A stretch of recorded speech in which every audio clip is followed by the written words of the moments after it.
Spin attack की बात की जाए, वरुण चक्रवर्ती हैं, इसके साथ साथ कुलदीप यादव, तो क्या हमारा मिडिल ऑर्डर इन दोनों स्पिनर्स के लिए तैयार है?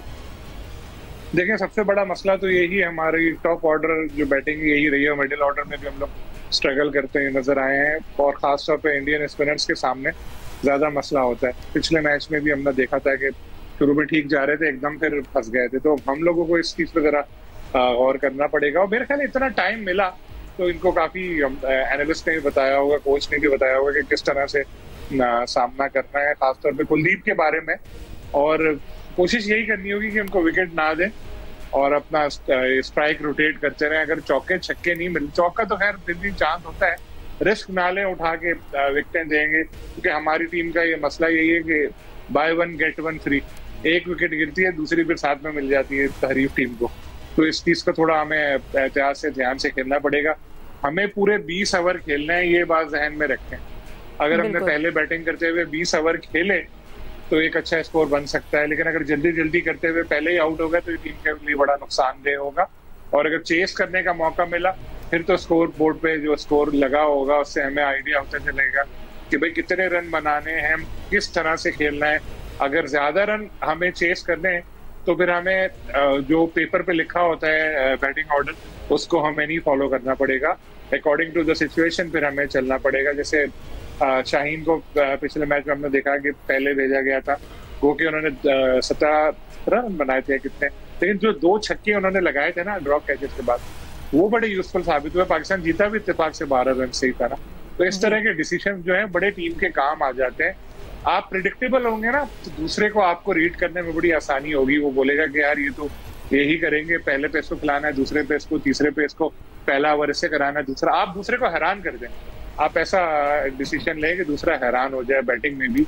बस वही बात है कि अकॉर्डिंग टू द सिचुएशन अच्छा अगर आगाज मिल गया, पावर प्ले में अच्छा खेल गए तो उसको मेंटेन करने के लिए फिर किसी एग्रेसिव बैटर को भेजें, हारिस को पहले भेज दें, शाहीन को भेज दें, ताकि मोमेंटम हमारा बरकरार रहे। वो आउट भी हो गए तो फर्क नहीं पड़ेगा, पीछे हमारे पास प्लेयर्स मौजूद होंगे। तो इसी तरह बॉलिंग में अगर आज शाहीन से हारिस से ही करवाएं नई बॉल तो भी एक थोड़ा सरप्राइज एलिमेंट इंडिया के लिए आ सकता है। क्योंकि हमने देखा स्पिनर्स को इंडियंस बहुत सुकून से खेल रहे होते हैं। तो ये सब चीजें ज़ाहिर है टीम मैनेजमेंट को पता है, उन्होंने सबने डिस्कस की होंगी, प्लान बना होगा, लेकिन जो प्लान बना है उसमें एग्जीक्यूट किस तरह करते हैं ये सबसे इम्पोर्टेंट सवाल है। बिल्कुल जाहिद साहब, जैसे हमने कुलदीप यादव की बात की है, वरुण चक्रवर्ती की बात की है, जो इनका स्पिन अटैक है और जिस तरह से इनका एक प्रेशर है, आपको लगता है कि अगर पाकिस्तानी स्पिन अटैक की बात की जाए और उसके साथ साथ अगर हम मोहम्मद अबरार और स्पेशली अगर हम मोहम्मद नवाज की इस वक्त जो फॉर्म है वो गैर मुस्तकिल है, ये पाकिस्तान के लिए कितना ख़तरा है? और हमारे ये दोनों स्पिनर्स और बाकी जो हैं बॉलर्स पेसर्स के अलावा आपको क्या लगता है कौन ज़्यादा ख़तरा साबित हो सकता है बैटर्स के लिए इंडिया के? तो देखें, जब आपने पहले इंडियन स्पिनर्स की बात की है ना, कुलदीप यादव 13 विकेटें ले चुके हैं। सबसे कफ़ायती बॉलिंग जो है वो भी कुलदीप यादव की है, जो उन्होंने यूएई के ख़िलाफ़ 2.1 ओवर्स में सिर्फ 7 रन देकर 4 विकेटें ली थी। पाकिस्तान के खिलाफ 3 विकेटें ले चुके हैं, बांग्लादेश के खिलाफ 3 विकेटें ले चुके हैं। उनके पास वैरायटी बहुत है, चाना मन्ना है, ऑफ ब्रेक है, गुगली है, हर किस्म की वो कर सकते हैं। और वरुण चक्रवर्ती का आपने जिक्र किया, वो कोलकाता नाइट राइडर्स की तरफ से आईपीएल में खेलते हैं। सुनील नारायण जो वेस्ट इंडियन है वो भी उसी टीम में शामिल है। दोनों ही एक तरह के बॉलर हैं, लेफ्टी हैं, और इन्होंने वो जगह ली तकरीबन जैसे वो जदीजा बॉलिंग करते थे। अक्षर पटेल का आपने जिक्र नहीं किया। अक्षर पटेल जो है वो मुकम्मल एक कंप्लीट पैकेज है।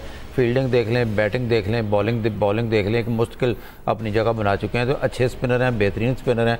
एक मैच में ज़ाहिर है पाकिस्तान डोमिनेट कर रहा था 10 ओवर में, बाद में जब उनके स्पिनर्स आए तो पाकिस्तान जो है तो बिल्कुल ही वो डिफेंसिव हो गया और फिर विकेटें भी गिरती चली गई और बहुत ही प्रेशर में आई टीम।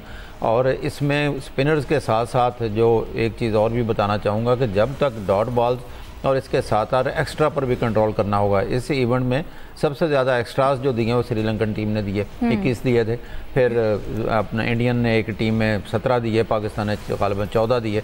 तो एक्स्ट्रास को कंट्रोल करना पड़ेगा, डॉट बॉल्स को कंट्रोल करना पड़ेगा। जहाँ तक पाकिस्तानी स्पिनर्स का तल्लक है, इब्रार माने हुए स्पिनर हैं, सबके सामने हैं, मिस्ट्री स्पिनर भी उनको कहा जाता है, अच्छी बॉलिंग करते हैं। मोहम्मद नवाज़ कई मैचों में बहुत ही आउट क्लास बॉलिंग करते हैं और साइम इंडिया के खिलाफ 3 विकेटें भी ले चुके हैं। पाकिस्तान का स्पिन अटैक भी बुरा नहीं है, थोड़ा डोमिनेट करते हैं कुलदीप यादव की वजह से। और साथ सलमान आगा हैं, वो क्योंकि बहुत कम बॉलिंग करते हैं, लेकिन जब करते हैं काफ़ी किफ़ायती ओवर होता है सलमान आगा का।